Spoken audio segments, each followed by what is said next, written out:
O pessoal que está entrando agora aqui. Boa tarde para vocês. Vamos esperar um pouquinho até que a presidente da nossa comissão, a doutora Tânia, acesse também.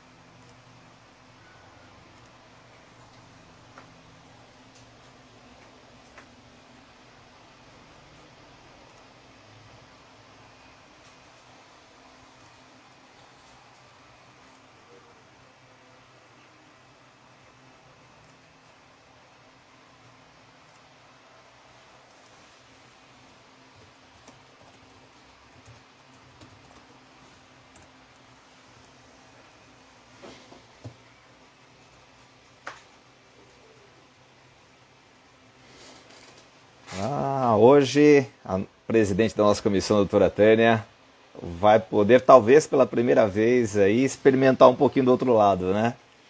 De não estar aqui à frente dos trabalhos com a nossa colega, a doutora Fernanda Las Casas, que vai apresentar hoje alguns pontos aí muito controvertidos e muito interessantes sobre os alimentos.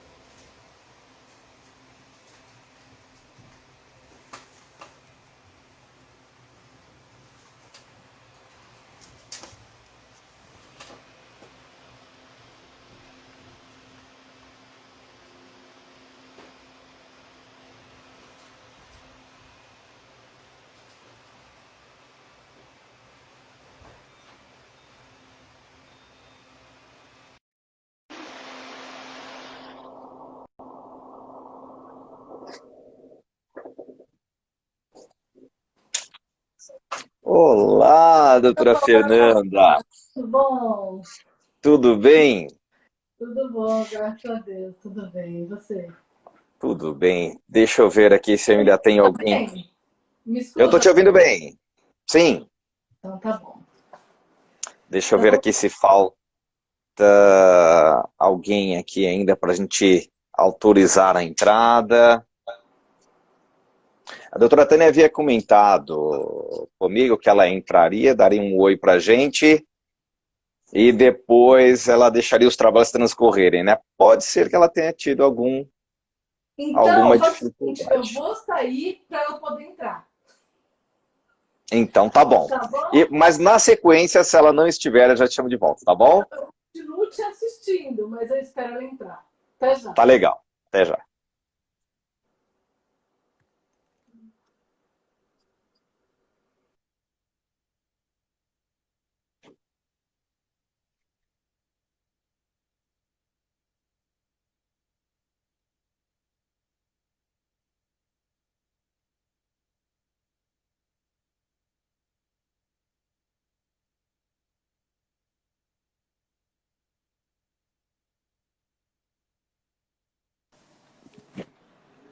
Oi, doutor. Olá, doutora Tânia, tudo bem? Como vai? Tudo bem? Eu tinha Tudo mandado a bem. solicitação, mas acho que você não chegou a ver. Ah, Mas ok, não acho que tem foi isso problema. mesmo. Deu certinho, 5 minutinhos só. Bom, Uhum. com muito orgulho, hoje nós vamos ter esse evento da nossa comissão e o doutor Orlando, que é membro nomeado, vai dar continuidade nessa live, ele que vai aí conduzir os trabalhos com a doutora Fernanda Las Casas, queridíssima nossa, e também membro consultora da nossa comissão. Doutor Orlando, é um grande prazer tê-lo aqui, desejo muito boa sorte. Espero que você seja inspirador para os demais membros. É uma oportunidade que eu acho que todos vocês têm que ter, porque todos sempre participam muito aí dos eventos. E eu falo que não é só para deixar para mim conduzir, não, que é para a gente dividir esse trabalho também. Boa sorte, doutor Orlando. Bom trabalho. Obrigado, doutora Tânia. Obrigado, viu?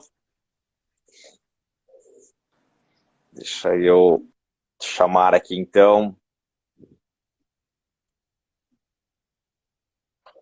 a doutora Fernanda.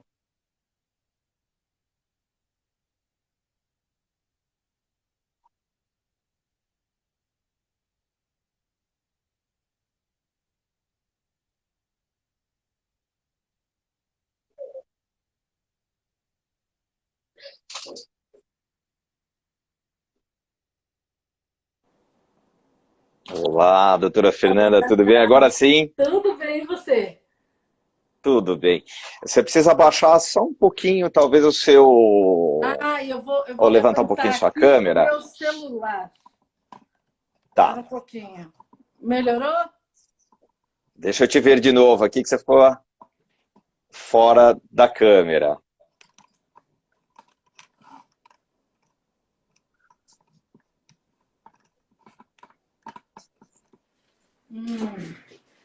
Agora apareci. Ah, agora apareceu. Tudo bem? Ajustando o pedestal. Ele cai, sobe, cai, sobe. Tudo bem, Nando? Tudo bom? Tudo bom, graças a Deus. Eu quero começar aqui, então, a doutora Fernanda, agradecendo aqui a doutora Tânia pela oportunidade de estar podendo fazer contigo essa live para a gente tratar de um tema tão interessante aqui. Quero agradecer também ao pessoal da comissão, né, que é a nossa querida Cris e Sandra, que sempre estão nos bastidores aí, fazendo um excelente trabalho para que a comissão sempre faça a melhor reunião possível.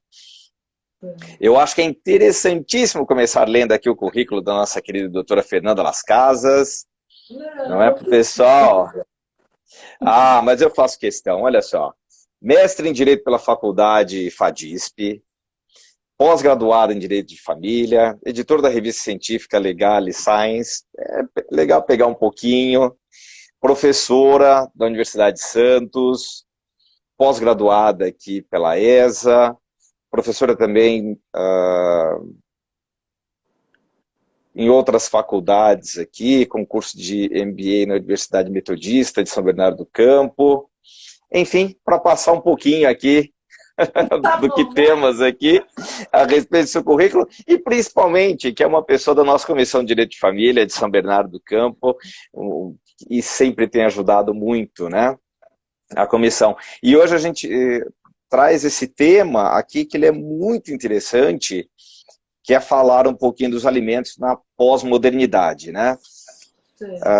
Existem vários itens aqui a respeito desses alimentos da pós-modernidade, mas que eu acho que a gente pode ir comentando um pouquinho no desenvolvimento que você vai fazer para a gente, e aí de repente eu vou acompanhando também aqui as questões que o pessoal acaba colocando para a gente, e aí dependendo do ponto, dependendo do momento, a gente já vai entrando com as questões, pode ser? Tá ótimo. Conduza que eu tô aqui no seu barco. Vamos aí velejar na internet. Então vamos lá, doutora Fernanda, a palavra é sua, fique à vontade.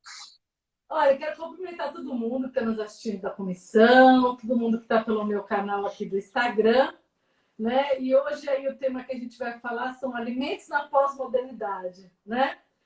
E aí, a primeira coisa que eu queria falar, o que é uma família pós-moderna?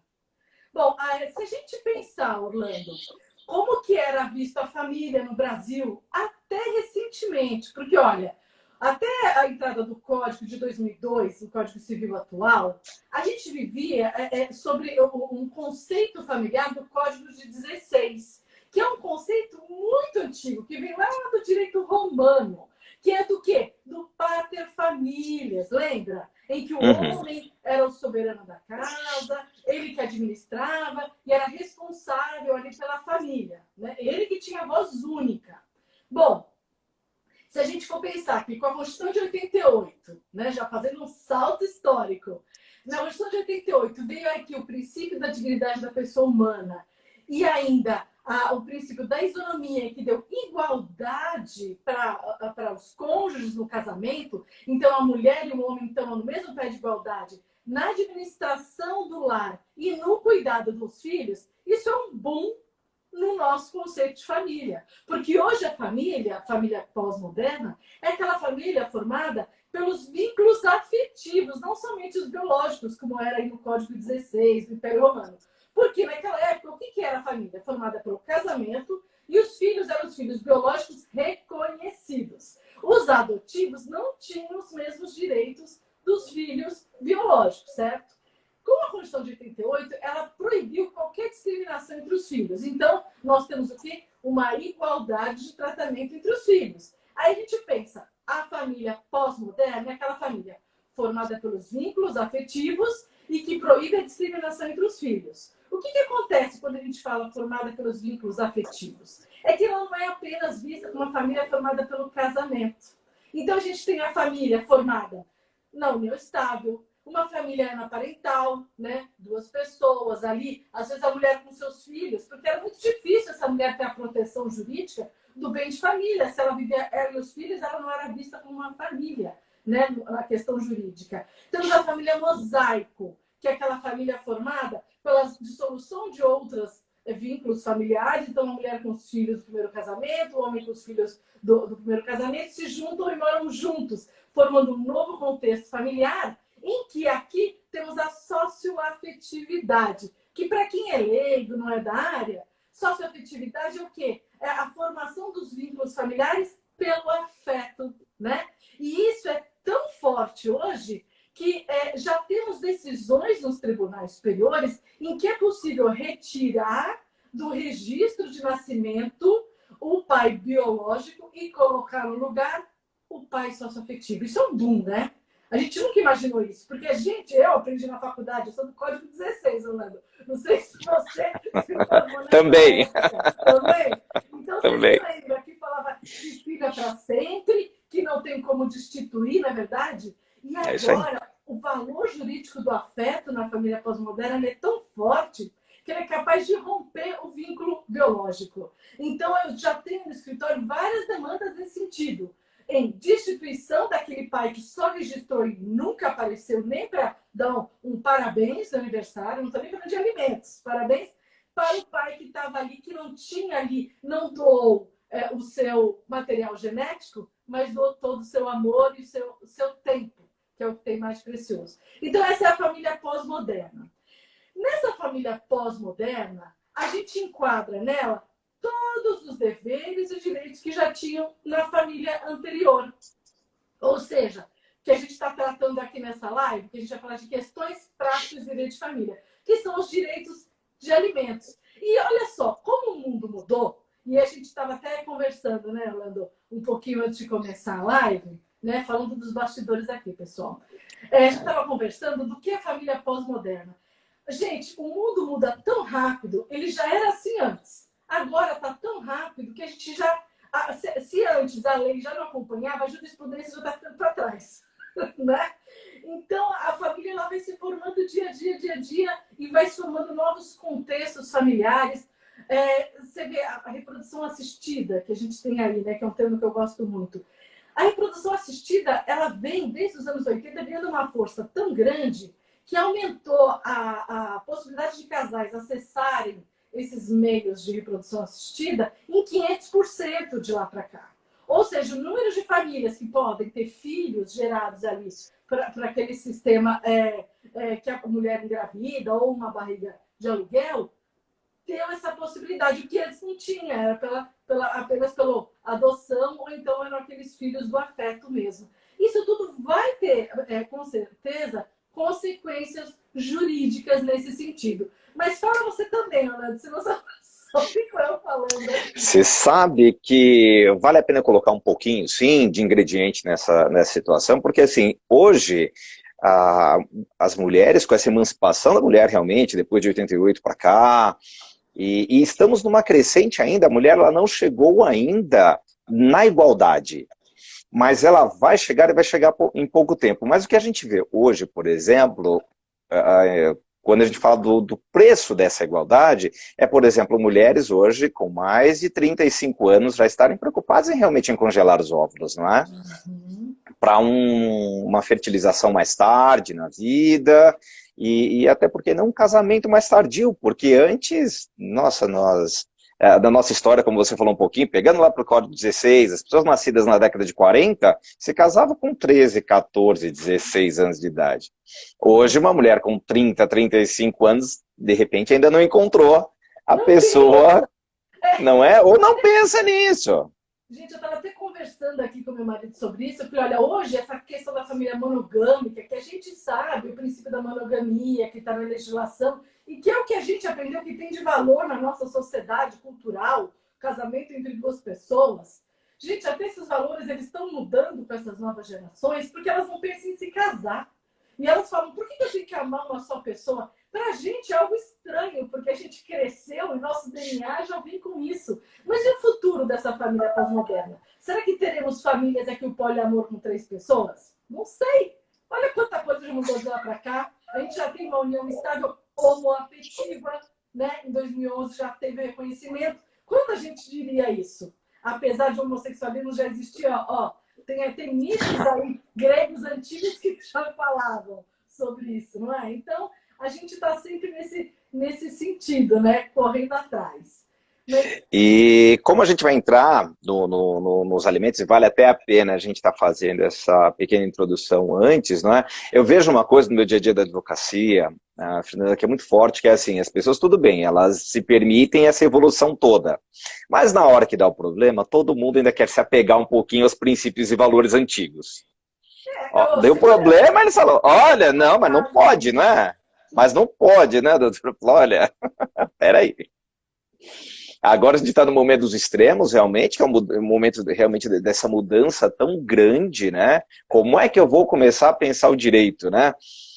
Tanto é que quando nós entramos aqui, daqui a pouco você vai falar um pouquinho a respeito, como é que acontece os alimentos de pessoas cônjuges ou conviventes embaixo do mesmo teto? Porque há uma dependência econômica e elas não conseguem se separar realmente, porque para onde eu vou, né? Como eu vou? Mas fato é que a relação conjugal acabou, não é? Curiosamente também, a gente falando dos animais de estimação, né?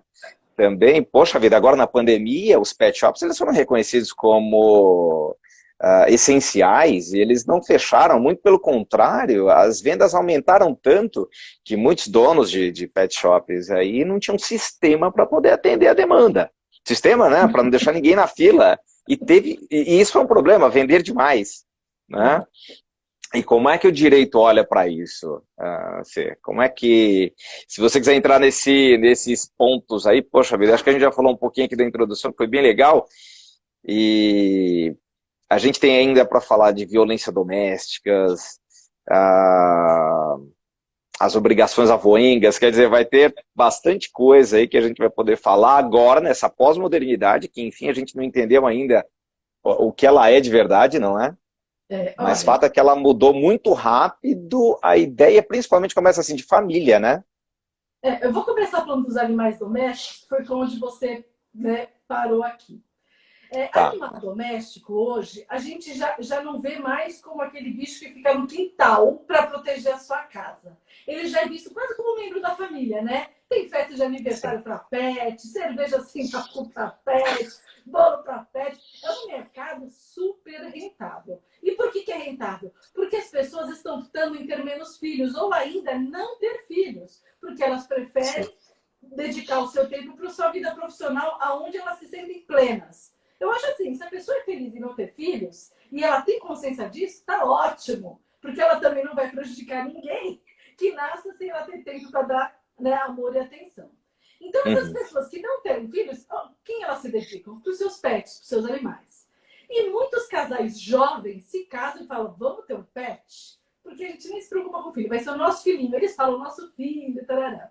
Só que no momento que há um divórcio, uma separação, o que acontece? A primeira briga é o bichinho. Ai, como que eu não vou ver o meu cachorro? Ai, e agora, né? E aí é o seguinte, a gente não pode, por mais amor que nós tenhamos aos animais, colocá-los no mesmo status que um ser humano. Porque eles são pets, eles têm o seu valor afetivo, mas eles não têm os mesmos direitos que um ser humano. Então, se você for falar sobre visitas, você não pode entrar com uma ação de regulamentação e guarda de visitas para um cachorro na vara de família. Não faça isso, ok? Porque essa ação é destinada para quê? Para famílias humanas, tá? Primeiro ponto, prático. Segunda questão, você quer tratar disso? E você acha importante você visitar? Bom, gente, então entra com a sua ação de divórcio, com a sua ação de dissolução de união estável, e nessa ação faz o pedido. Fala que houve um vínculo afetivo com aquele animal de estimação e que você tem interesse de visitar, porque, gente, os animais eles são tão importantes que várias pessoas, né, recomendam a quem tem depressão, a quem sofre de algum transtorno, que tenha um pet. Você vê a importância que ele é para a saúde mental. Então, você faça uma petição em que você diga que a saúde mental do seu cliente é importante, é um vínculo afetivo ali. E aí, nisso, você pede que possa fazer a visita daquele animal, que você possa contribuir ali com a ração, gostaria de levar ele no veterinário, percebe? Mas, eu estou falando assim sempre, se houver briga, vamos pensar na pior hipótese. O casal está brigando para ver quem fica com o cachorro. Bom, se houver briga, pelo que eu tenho visto na jurisprudência, porque a gente não tem lei sobre isso, pelo que eu tenho visto na jurisprudência, ela tem decidido de duas formas. Primeiro, quem tem maior possibilidade financeira para poder ficar com a guarda, eu coloco entre parênteses guarda, tá? Porque, né, é um animal de estimação, para quem pode ficar ali cuidando daquele animalzinho em casa e pela possibilidade financeira. E o segundo ponto é, ó, se você tem um cliente que ama o pet, presta atenção e anota isso. O segundo ponto é quem tem o registro do animal, o registro geral do animal. Porque quem tem o registro geral do animal demonstra que é proprietário do animal e vai ficar com a guarda. Agora, se mesmo assim outra pessoa fala, tudo bem, eu topo que você venha visitar, mas então você ajuda a pagar as contas do bicho. Aí pode-se fazer um acordo, existe homologação, né? Nesse sentido, é como se tivesse guardando respeito a quem ama os cachorros e os gatos, é como se a pessoa tivesse um sítio que tivesse um cavalinho no sítio. E o cavalo é dos dois, percebe? E aí vamos contribuir para a manutenção daquele bem. É nesse sentido que tem sido, tá? Os tratamentos de pet. Com relação à separação de fato, que você falou, então as pessoas que se separam de fato e continuam vivendo na mesma casa, isso não é incomum, né, Orlando? A gente sabe que no meio dessa crise financeira mundial, o Brasil já está em crise financeira há muitos anos, mas essa piorou um bocadinho, as pessoas brigam, se separam, mas não conseguem sair da mesma casa, continuam vivendo na mesma casa, ou porque não conseguem vender a casa, ou porque até não tem dinheiro para viver sozinha, às vezes a mulher foi anos dona de casa e não aguenta mais as traições do marido. Não, gente, pelo amor de Deus, não estou sendo machista, estou dando um caso hipotético. Não aguenta as traições do marido e quer se separar, por fim, a coabitação. Ou seja, não tem mais ter relação sexual, se relacionar afetivamente com ele vivendo na mesma casa. Às vezes, o que acontece? A jurisprudência já tem decidido no sentido seguinte. Normalmente é automático quem vive na mesma casa, que é a prestação automática ali de alimentos, certo? Porque já estão vivendo na mesma casa. Porém, se a pessoa provar que está havendo uma omissão, uma recusa na prestação daqueles alimentos, né? Ali, tipo assim, olha, você não está pagando a conta de luz, você não paga o gás, porque às vezes aquela pessoa é dona do imóvel e quer colocar o outro para fora, e o outro não sai porque não tem para onde ir.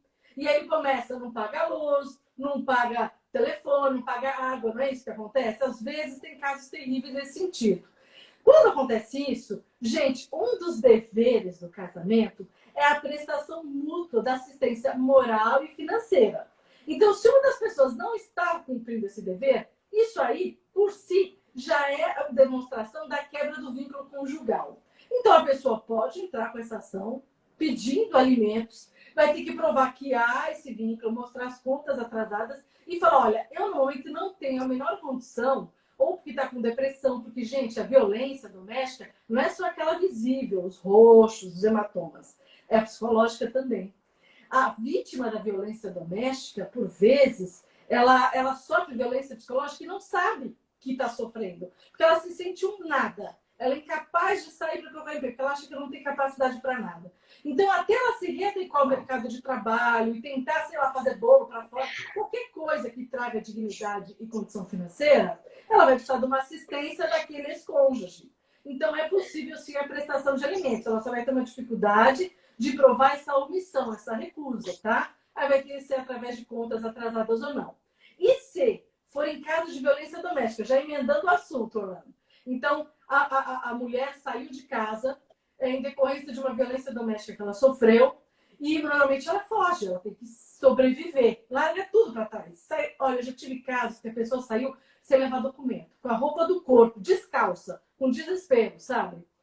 Bom, a gente ingressa com uma ação de prestação de alimentos em decorrência da violência doméstica. A pessoa não teve condição de nada. E aí sim tem o dever de alimentar em decorrência da violência doméstica.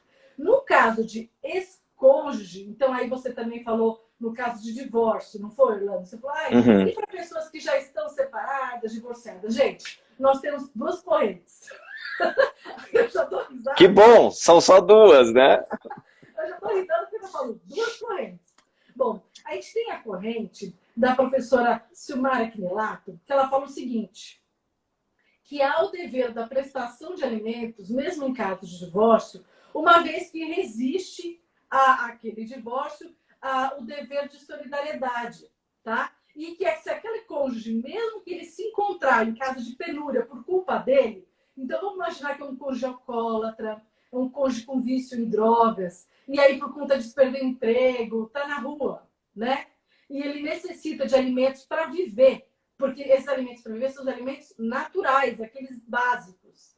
Nesses casos, ele pode ingressar com essa ação e pedir os alimentos. Gente, eles são renunciáveis. Claro, se você está com divórcio, é renunciável.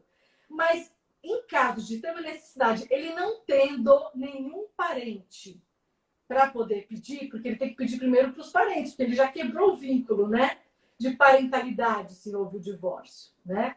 Se não tem nenhum parente ali, pai, ascendente, descendente, irmãos colaterais, ele pede. Aí vai ver, dependendo do caso concreto, ele pode conseguir. A Silmara Quinelato defende que sim. O professor Francisco Carralho defende que não, porque para o Francisco Carralho ele fala o seguinte, o dever alimentar, ele decorre de 3 requisitos. Parentalidade, necessidade e possibilidade. No caso do divórcio, não da separação judicial que permanece o vínculo, no caso do divórcio, como houve a quebra do vínculo da parentalidade, faltou um dos requisitos, que é a parentalidade, necessidade e possibilidade, né? Eu não sei se eu cheguei a falar aqui, gente, para pedir alimentos, a gente tem que pensar no binômio, que está lá no 1694 do Código Civil, que é a possibilidade e a necessidade. É esse binômio que a gente pede os alimentos. No caso daquela pessoa que está na rua ou ex-cônjuge na penúria, ele tem a necessidade, o outro tem a possibilidade, mas não tem mais a parentalidade, os vínculos que unem aquele dever. E aí, nesse caso, talvez seja interessante ele pedir para os outros, porque ele vai ter uma enorme corrente majoritária dizendo que ele não tem esse direito, tá? É isso que preza aí, que quebrou o direito com o divórcio. Mas eu entendo que pela dignidade da pessoa humana, se a pessoa souber fazer direitinho a peça, talvez consiga ali um salário, meio salário, por um período mínimo, você entendeu? Para não passar fome. Isso se ele não tiver mais nenhum parente vivo, tá? Porque aí os parentes também têm esse dever. Tá bom, Orlando? E fora os casos de extremos, né, que você vê, aqui a gente chegou até a comentar um pouquinho que hoje em dia ainda, às vezes eu até esqueço, porque eu vivo no meio de mulheres tão independentes e mulheres tão, que ocupam um papel na sociedade assim, tão bacana, que a gente acaba esquecendo que existem outras configurações familiares aí, onde, por exemplo, antigamente a gente falava muito na traição masculina. Não é? Agora, hoje, não é raro, por exemplo, o homem, ele abrir uma empresa no nome da mulher, falia a primeira, falia a segunda e está na terceira empresa. Não é raro nós encontrarmos casais, por exemplo, onde o homem ele teve uma ascensão profissional, ganhou muito dinheiro, e a mulher, que, por sua vez, pode ser aquela pessoa que esteja com depressão, que parou de trabalhar, e que, de repente, ele que até pega e organiza e orquestra as questões de entrar com os processos e fazer acordo em todos. Aí, ótimo, ele está divorciado, ele fixou a pensão que ele quis, as obrigações que ele quis, e veja, você falou justamente no vínculo do casamento.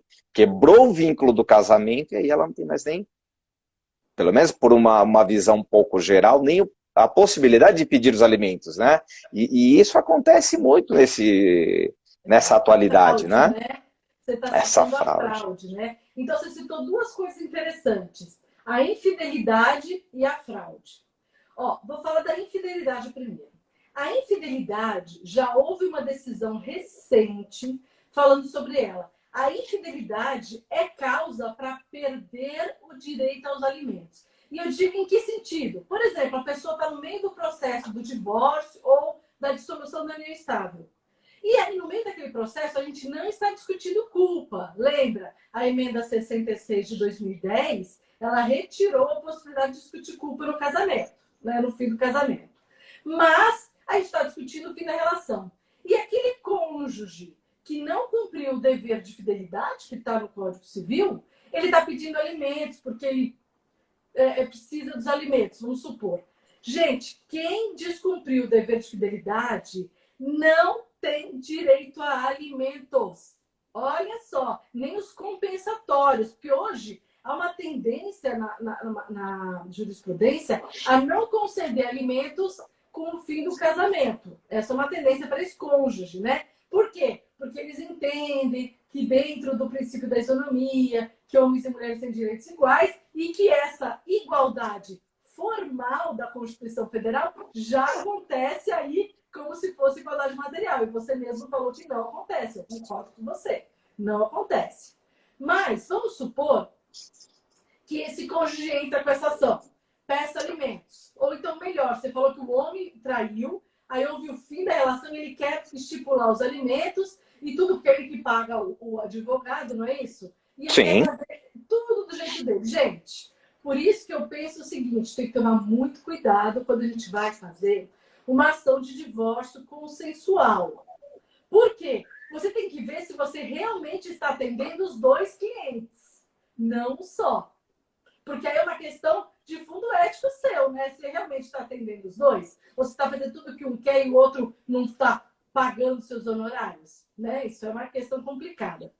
A gente tem que tomar cuidado com essa fraude patrimonial que você falou, que no curso do casamento, aquele cônjuge que quer por fim aquela relação, ele já começa a criar dívidas em nome daquele casal, então ele faz empréstimos ali durante o casamento e pega esse dinheiro, aplica na empresa que é bem particular. E isso acontece muito, entendeu? E some com o dinheiro. E depois, quando acaba o casamento, fala, olha, a gente tem isso de dívida, a gente partilha as dívidas também, né? E aí, como é que fica? Aí você fala para a pessoa assim, olha, calma nessa hora. Aonde foi parar esse dinheiro, por favor? Entrou na conta do casal? Tem que ver, não é verdade? Ah, foi vendido bem aí no último ano do casamento. Mas foi vendido bem por um preço irrisório, por um primo. Percebe? Tudo isso são formas de fraude na partilha, que daria uma outra live sobre isso. Só para discorrer. Mas isso tudo está vinculado ao princípio da boa-fé, que é um princípio processual, é um princípio que também está relacionado no direito de família, né? Que a má-fé nesses atos, nessas relações, a gente tem que ficar de olho para que o advogado não seja instrumento desse tipo de situação, porque realmente deixar o outro na penúria, porque ele tem menos condição ou não. Eu já vi casos de mulheres que, só para ela poder por fim aquele relacionamento abusivo, elas aceitam qualquer coisa. Ela fala, fica com os bens, eu só quero ficar com os filhos. Você já deve ter visto isso, né, Orlando? Infelizmente é comum. Não é? Mas ela fala, eu tenho certeza que se eu brigar pelos bens, ele não vai me dar sossego. Aí eu falo, e você vai ter sossego se você não conseguir pagar as contas? Porque a hora que o dinheiro faltar, será que as crianças não vão morar com ele? É uma situação complicada, né? Por isso que a gente tem que usar mais os meios alternativos, pedir ali que aquele casal passe por uma oficina, né, de pais e filhos, tentar de uma maneira de que ambos relembrem por que eles ficaram juntos um dia, para que eles acabem bem, não acabem se matando. Porque, gente, família é família, né? Só se eles não tiveram filhos, acaba. Mas se eles têm filhos, os filhos são vínculo para sempre. Isso que é complicado, então, nessas relações. Sim. E o pior, né, Fê? Às vezes a gente é obrigado a até orientar que não é o momento, né? Não é o momento. Vamos colocar alguns pingos nos is para depois a gente conseguir, dentro de um planejamento, fazer um divórcio, né? Fê, eu sei que é uma coisa que não acontece muito, mas os alimentos entre irmãos, Então, que é um ponto aqui que a gente fala pouco, né? A gente fala pouco, né? Até entre irmãos teve uma coisa que eu esqueci de falar relacionada à violência doméstica. Porque a violência doméstica, se ela acontecer dentro ali da casa, em que um irmão, né, pode cometer uma violência contra outro irmão, e só moram os dois irmãos na casa, uma família naparental, há possibilidade daquele irmão que sofreu violência doméstica pedir alimentos para o outro. Olha só, hein? Interessante esse ponto. No caso entre irmãos, gente, o 1694 ele fala dos parentes, da família como um todo. E o que são os parentes? Tem os parentes de primeiro grau, né? E os parentes de segundo grau, e vão indo até o quarto grau. Existe ali o dever de prestar alimentos. Então a gente começa como pedindo alimentos, né? Para ascendentes, depois descendentes, aí irmãos. Então se não tem ascendente, descendente, não tem cônjuge para pedir alimentos, tem aquela pessoa, o exemplo que eu dei que foi na rua, está doente, etc. Pede para irmãos. Irmãos, sim, tem o dever de prestar alimentos. Isso aí, entre eles, é notório. Aí você vai falar, mas e são dois irmãos? Os dois têm o mesmo dever? Essa pergunta é interessante, né? Em quem eu entro com a ação? É a mesma história quando um pai mais rico, né? O filho, não é? Sempre quando eu dou aula sobre alimentos, a pessoa pergunta, mas tem dois irmãos, para quem eu entro contra? Que nem a voz, né? Para quem eu entro contra? Gente, se tem irmãos, você pode escolher o irmão que vai entrar. Você não precisa entrar contra todos os irmãos. Pode ser aquele que tem a maior renda. Aí você vai falar assim, pô, sacanagem. Só que daí aquele que tem a maior renda, ele puxa os outros para o processo se ele quiser. Entendeu? Porque ele tem o dever de alimentar, tá? E aí ele puxa para dividir aquele dever com ele. Mas essa pessoa que está pedindo alimentos, ela pede alimentos para quem ela quer, para o irmão A ou o irmão B. E a mesma coisa para os avós. Se tiver que pedir alimentos para os avós, por exemplo, né? Os alimentos para os avós, eles só são concedidos de modo subsidiário. Isso já é um entendimento do STJ, já tem súmula sobre isso. E por que isso? Porque a gente tem que primeiro imaginar quem tem o dever alimentar são os pais. Ou seja, se os pais, ambos os pais, estão em condição de penúria, não estão desempregados, não tem nada, eles têm que dar um jeito. Mesmo assim, você vai e pede alimentos para os avós. Olha, é muito raro, caso a caso. Por exemplo, é um pai que está preso, aí a mãe está sozinha, aí se pede para os avós, né? Não são os alimentos na proporção dos ganhos dos avós, são os alimentos naturais, essenciais à vida, tá? É nesse sentido. Aí você vai pedir contra os dois avós. Então, vamos lá. Você vai entrar com uma ação de alimentos, você pensa o seguinte, bom, eu vou entrar então, eu sou a mãe, eu estou pela mãe, eu vou entrar contra os avós paternos. Você já escreve na tua petição o seguinte, olha, a mãe vive com a ajuda dos avós maternos. Claro, porque se ela não tem condição dela manter o filho, ela já está recorrendo na família dela. Por isso, pede ajuda aos avós paternos. Normalmente é concedido quando, um caso excepcional, né, o filho faleceu, desapareceu, não encontra o pai de jeito, não se pede, mesmo assim, não é muito comum, em caso subsidiário excepcional. Ou ainda, se ambos os pais trabalham, mesmo assim os alimentos são insuficientes, porque aquela criança tem necessidades especiais extremas, precisa de um remédio caríssimo, um tratamento, porque ela tem uma determinada síndrome, né? Que precisa de um complemento. Então, os alimentos para os avós são complementares, Orlando. Eles não serão alimentos sempre de modo obrigatório, como a gente vê, né? Já para os irmãos, não. A gente não fala dessa coisa subsidiária. Já vai caminhando normal, tá? Indo um pouco além, Fê, hoje, a gente sabe que alguns avós, hoje, eles participam um pouco mais efetivamente. Às vezes, eles até emprestam uma residência onde aquele casal foi montar a família, começou. Às vezes, eles pagam escolas. Nesse tipo de situação, você acha que aumenta a obrigação dos avós? Tem um histórico. Porque é o seguinte, o avô, ele tem uma obrigação na verdade, não é aquele dever alimentar do pai, tá? É algo subsidiário, é uma obrigação solidária, solidariedade familiar. Então, é mais fraco esse vínculo. Então, quando a gente fala assim, eu vou pedir alimentos para os avós, mas eles já moram na casa dos avós. Então, você está querendo dizer que os avós já prestam alimentos de forma indireta, não é? Sim, uma vez isso. que dá moradia. Sim, você, se tiver pelos avós, você pode fazer a defesa nesse sentido. Falar o seguinte, olha, o aluguel dessa casa é X. E isso já entra como alimento para ele, porque eu não estou alugando, eu estou deixando de receber para dar. Aí sim, pode ser enquadrado, entendeu? Mas tudo vai depender da necessidade daquela criança. Se ela tiver necessidades especiais, talvez não seja o suficiente. Mas eu vou repetir, isso é raro em casos extremos, é exceção. Então não adianta distribuir ação contra a avó, porque a jurisprudência não vai ser boazinha, não. E ainda bem, né? Ainda bem, porque a gente tem que respeitar certos limites, né? Porque senão a coisa pode ficar um pouco complicada, né? E deixa eu te perguntar um pouquinho também a respeito das uniões paralelas, que eu acho que é um tema aqui ainda muito interessante. Inclusive, parece que saiu uma decisão recente agora, né? No Tribunal do Rio Grande do Sul. Sim, saiu sobre semana isso, né? passada. Saiu semana passada, acho que foi sexta ou quinta-feira, né? Nesse sentido. Uhum. O que acontece com as uniões paralelas, gente? O casamento tem os deveres ali do casamento, né? Que um dos deveres é o dever de fidelidade. O casamento, pelo Código Civil, é estabelecido entre duas pessoas, entre um homem e uma mulher. E a união estável também, entre duas pessoas, entre um homem e uma mulher. E a união afetiva reconhecida no STF entre duas pessoas, que podem ser do mesmo gênero. Então, a gente só fala de dois. Quando a gente fala de união paralela, a gente está falando de um terceiro ali da relação. Tudo está ligado à boa-fé, para dar esse alimento ou não. Por quê? Porque se aquele casal, a mulher ou o homem que está naquela relação, e a gente vai falar aqui a mulher, no caso, porque é o que acontece com mais recorrência. Então, eu vou falar o que acontece com mais recorrência. Se aquela mulher não sabia que aquele homem que viaja muito, trabalha no mercado financeiro, está muito na ponte aérea Rio-São Paulo, por exemplo, ela não sabia que ele tinha uma união paralela lá, porque ele está sempre no Rio, certo? E ela mora em São Paulo.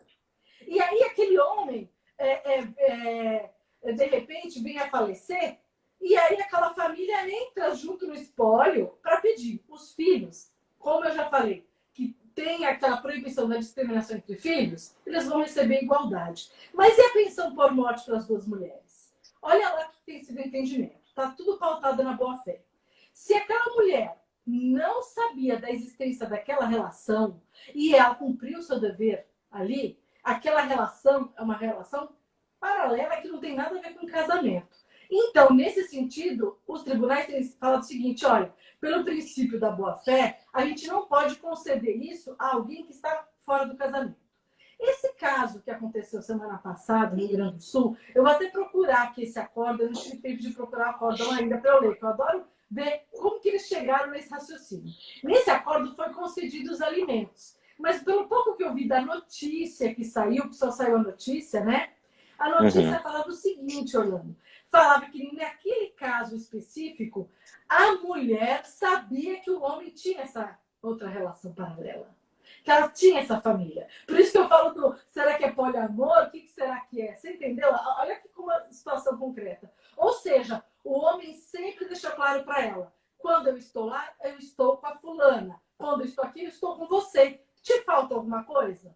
Não. Então não enche meu saco. Por exemplo, entendeu? Não sei o que aconteceu naquele processo.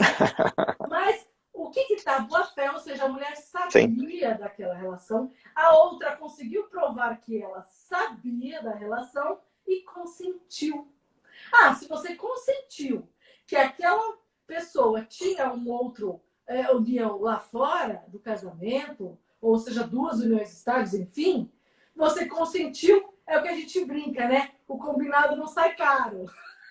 E é nesse sentido que o tribunal lá decidiu, STJ. No sentido de que se houve um consentimento, então pode haver a divisão da pensão por morte. É um caso muito polêmico, eu acho que a sociedade vai ter que ter um amadurecimento maior, Porque eu entendo que se é um relacionamento aberto, em que as partes sabem, e aí vamos falar do relacionamento aberto, MC Catra. E aí? Sim. É a mesma questão. Eles moravam todos na mesma casa. Quem receberá pensão por morte? Os filhos estão assegurados, não é verdade? Se todas elas sabiam e consentiam, a primeira já foi soube, da segunda, da terceira, e consentiu, não houve, porque, olha, a partir do momento que há uma relação paralela, há uma quebra do dever, e isso já gera o fim do vínculo conjugal, a pessoa já pode de pronto entrar com pedido, né? Separação judicial, divórcio, certo? Em virtude da quebra do vínculo conjugal. Gente, se ela não entrou, mesmo sabendo disso, ela consentiu, mesmo que tacitamente. Percebe? Uma situação complicada. Então, eu não vou ficar do lado nem daquela que falou que foi enganada, porque se ela realmente foi enganada, então ela não consentiu, ou aquela que falou assim, tudo bem, eu aceito, mas vai ficar tudo para mim quando você morrer.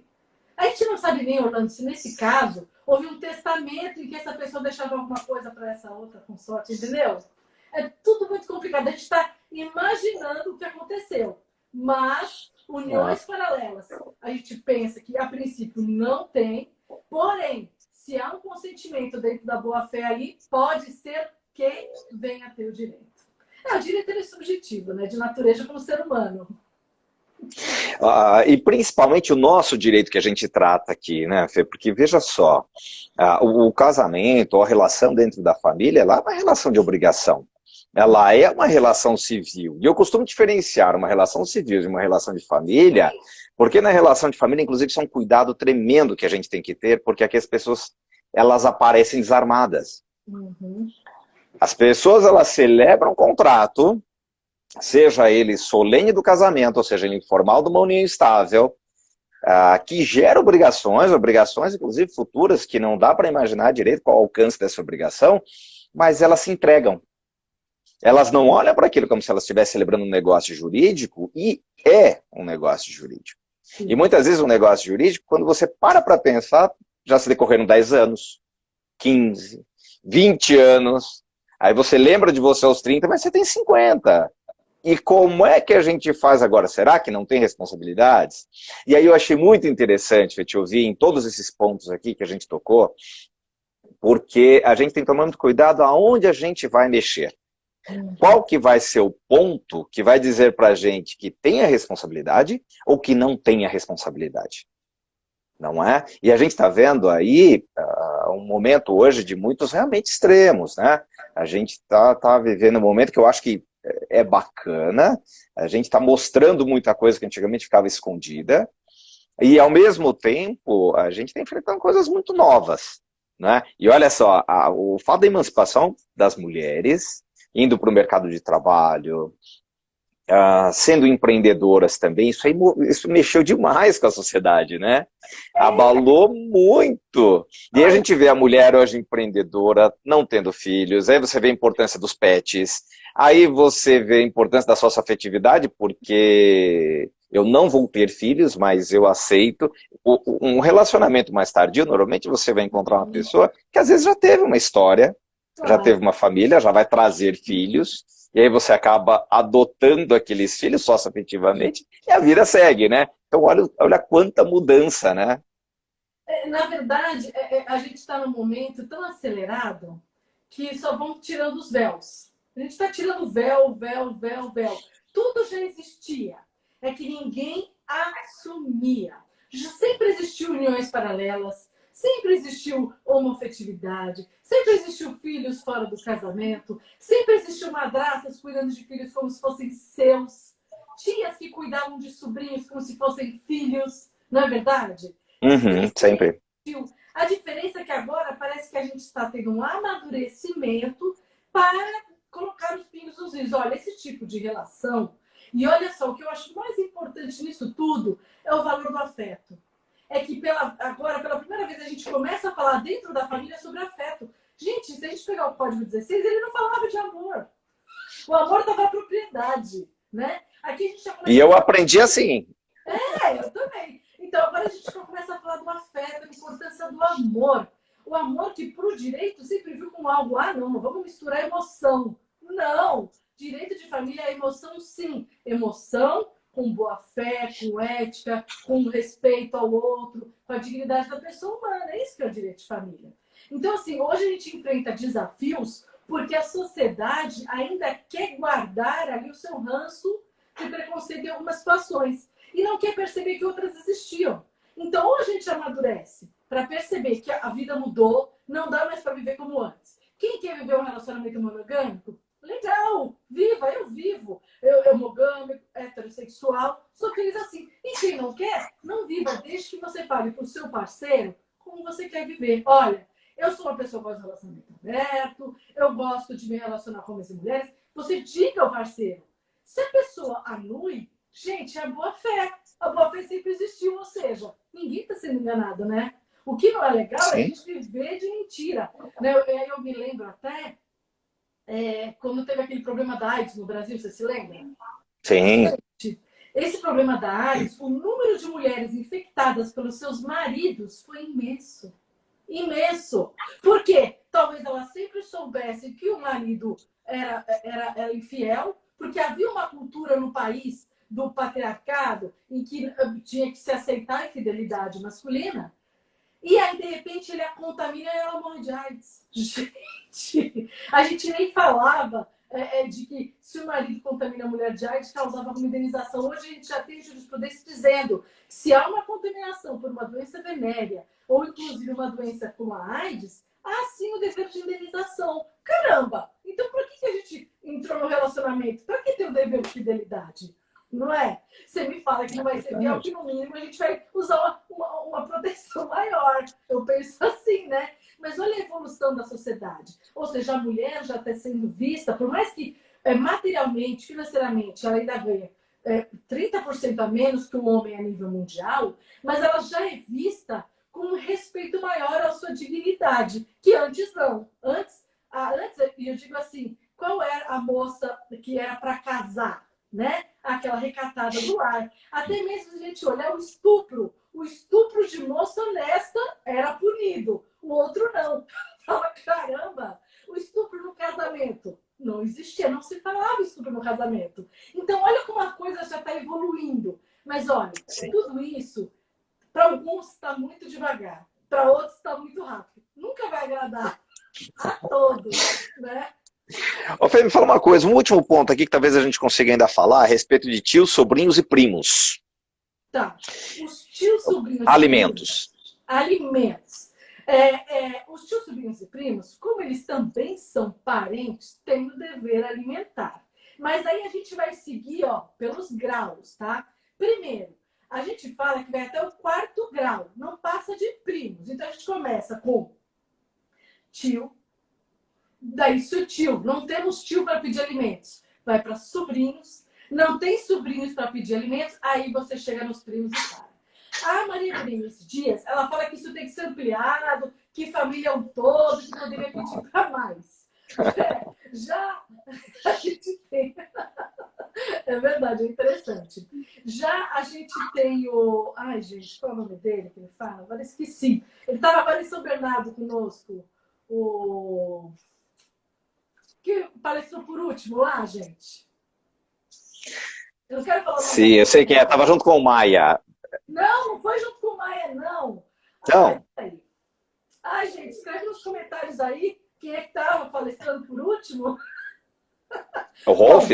Tem um outro jurista que ele já defende que só vai até o 4º grau, porque no Código Civil a gente fala parentes até o 4º grau, tá? Então, pessoal, para não errar, vamos até o 4º grau, porque se você for muito à frente, pode ser que não dê certo a sua ação. E aí, seja o que a gente chama de aventura jurídica, né? Uhum. Aí não dá certo, entendeu? Mas, e aí, Orlando, me conta. A gente falou de tudo? Faltou alguma coisa? Tem pergunta? Não, acredito que a gente falou sim. A gente falou do Rolf, é isso mesmo, Fátima. Foi o Rolf Madaleno que defende que é até 4º grau. Obrigada, Fátima. Eu acho que só para fechar, eu acho que a gente podia... Quando você parte para o lado socioafetivo, ele também lhe permite, aí a gente foge dos vínculos parentais próprios e a gente vai, né, para socioafetividade pedindo alimentos. Tá. a gente podia, acho que, fechar com isso, né? Porque eu olho aqui sempre para o tempo, faltam 5 minutos aqui para a gente poder terminar, mas acho que esse talvez seja, como eu falei que a gente pega muito nos detalhes para poder nos pedir alimentos, né? Sempre é o detalhe que é entender aonde você pode se apegar, não é? Tá bom. Não Olha, simplesmente na necessidade. E aí a gente pode partir até para considerações finais já, porque faltam 5 minutinhos. tá. Só uma coisa, gente. Quem acompanhou a live, eu vou preparar para o pessoal dessa live um mapa mental do que a gente falou aqui, Orlando. Porque eu sei que foi muito rápido e o pessoal usa isso no escritório, eu sei que vai ajudar. Aí, se o pessoal quiser esse mapa mental, eu vou ainda preparar, hein? Acho que sexta-feira eu estou mandando. Entra lá no meu site, www.fernandalascasas.com.br e faz a inscrição lá no site, que daí eu vou mandar no e-mail das pessoas que se inscreverem esse mapa mental da live de hoje, tá bom? Legal. Então, vocês fiquem tranquilos se não conseguirem anotar. Mando súmula, mando tudo para vocês. Só para finalizar sobre a socioafetividade. Gente, para a gente pedir alimentos socioafetivos, a gente tem que ter o quê? Um reconhecimento daquela paternidade ou maternidade. Então, no caso, se não já foi feito o reconhecimento por uma escritura pública ou por um testamento, por exemplo, não sei, a gente vai ter que entrar com uma ação pedindo reconhecimento de filiação socioafetiva cumulado com alimentos, tá? Se você já tem esse reconhecimento prévio, maravilha, porque hoje a gente pensa nos deveres familiares, num conceito familiar de que a família é unida pelos laços afetivos. Por isso que a gente tem até a desconstituição de pai e mãe de biológicos, no caso, entendeu? Então, nesse caso, é tranquilo o alimento socioafetivo. Só que você tem que ter o reconhecimento, porque você não vai pedir de uma pessoa que não tem o reconhecimento da paternidade ou da maternidade, né? E aí, vou até fazer um parênteses, não sei se vai dar tempo, no caso de reprodução assistida. Porque, ó, a mulher moderna não está tendo filho agora, certo? E aí, essa mulher moderna deixa para depois. Teve um caso na Alemanha que me chamou a atenção. Um casal vivia junto, escolheu material para depois ter filhos, eles se separaram. Ela foi lá, sem ele saber, falsificou a assinatura dele e implantou os embriões. Os filhos nasceram e ela entrou com ação de alimentos. Aí ele falou, esse filho não é meu. Provou-se que o filho era dele. E aí ele falou, peraí, eu não dei o consentimento para usar aquele embrião congelado. E a justiça de Monique condenou aquele pai a pagar os alimentos. Olha que situação que a gente vai enfrentar aqui daqui a pouco, hein? Alimentos E vai, para filhos, né? não é verdade? E vai. Pessoas que estão congeladas, ó. Viu? E mais, não é? Eu acho que de repente você pode ter um comportamento que talvez nem precise da sua autorização depois, né? No futuro. Porque o casal consentiu, guardou. Eu acho que só pelo fato de pagar anualmente, não é? A manutenção. Então, mas será que ele pagou? Pode parecer que você está isso eu tenho consentindo. Live, os direitos do embrião. Muito legal isso aí. Isso é muito legal. E rapidamente, assim, eu trabalhava no escritório onde nós tínhamos muitas mulheres trabalhando lá. E isso já fazia parte. Mulheres assim de 35 anos de idade já estavam pensando nisso e fazendo isso, tá? Então não é tema só da live, um tema que a gente ouviu dizer. Não, a gente está convivendo com pessoas que estão fazendo isso, que estão preocupados com isso. Daqui a pouco ninguém pergunta mais, poxa, vai ficar para titia, não vai casar? Ao invés de falar isso, o pessoal vai perguntar, pô, não fez, não congelou, isso, congela, não está preparando, né? A conversa está sendo diferente, né? Fê, a gente está com... Passou bem rápido aqui o tema. Eu quero agradecer a todos da comissão, agradecer novamente a doutora Tânia pela oportunidade, a você, Fê. Me perdoe se eu deixei faltar alguma coisa aqui, porque você fala com uma naturalidade incrível, de uma forma tão gostosa de ouvir. E depois o que você falou, dentro do escritório, cada um aí no seu vai ter pelo menos uma sementinha plantada, né, de um assunto que depois eles não vão ter assim um total desconhecimento. Acho que dá para continuar e além do material que você falou que vai poder disponibilizar, né? Tem que entrar lá no site, porque eu vou mandar por e-mail isso, gente. Eu não tenho como deixar aqui direto. Mas quem assistiu a live, entra lá, faz inscrição que eu mando o mapa mental. Aí vai ajudar a gente no dia a dia. E agora, como é que eu faço isso? pelo menos você já tem ali o início do caminhozinho das pedras. Fê, vai cair a nossa live, porque ela tem esse tempo aqui de uma hora. Quero te agradecer imensamente. Obrigado, tá? Obrigado mesmo pela oportunidade. Foi excelente, com certeza. Eu tenho coisas para te perguntar que a gente pode fazer mais uma. Quem sabe a Tânia não deixa. Olha, gente, obrigada. Obrigada, Tânia, pessoal aí que disponibilizou o seu tempo de escritório para estar aqui com a gente. Pena que não deu para falar das perguntas, mas quem sabe aí numa reunião aí da Comissão São Bernardo, que é tão atuante, a gente não vê umas perguntas interessantes lá sobre essa live, né? Tá? Poxa, olha, verdade. Obrigada para todos, viu? Obrigado. Tchau, tchau, Fê. Beijo. Beijo. Pessoal. Obrigada, Tchau, tchau. Tânia. Tchau, tchau.